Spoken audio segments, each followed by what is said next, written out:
С воскресенья Россия начала прекращать авиасообщения с 13 государствами. Уже отменены рейсы Аэрофлота в Варшаву и Салоники. Во вторник закроются рейсы в Копенгаген, в среду в Осло.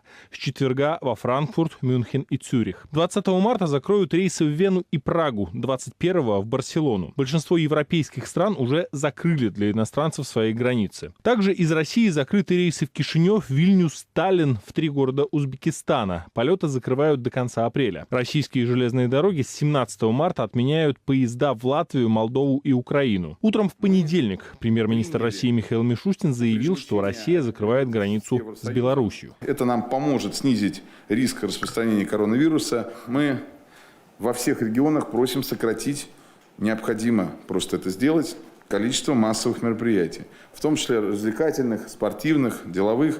Прошу отнестись к этому спокойно. Это профилактика, это упреждающие меры для того, чтобы, как я уже сказал, инфекция не передавалась. В выходные при российском правительстве создали Координационный совет по борьбе с коронавирусом и одновременно рабочую группу при Госсовете. Ее возглавил мэр Москвы Сергей Собянин. В Москве с сегодняшнего дня в школах и университетах введено свободное посещение. Государственные школы закроют на карантин 21 марта. Несколько крупных частных компаний с понедельника перевели сотрудников на удаленную работу. Работать из дома разрешили в IT-компаниях. Это Яндекс, Mail.ru, Рамблер и российский офис Google. Также работать из дома смогут сотрудники компаний сотовой связи, Билайна и Мегафона. На удаленку перешли СМИ, агентство ТАСС и газета «Коммерсант». В российских супермаркетах в выходные очередей за продуктами почти не было, но 7 крупных продуктовых сетей в выходные сообщили об увеличении спроса на товары длительного хранения, консервы, крупы, макароны и средства личной гигиены. В 2 сетях, Перекрестке и интернет-магазине «Утконос», заявили о повышенном спросе на доставку продуктов на дом. Министерство сельского хозяйства России в понедельник поручило правительствам регионов обеспечить запасы продовольствия на 2 месяца.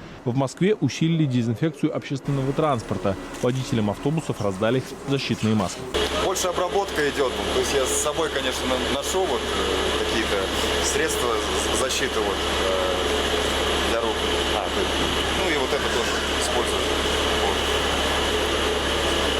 Такую маску. То есть она защищает.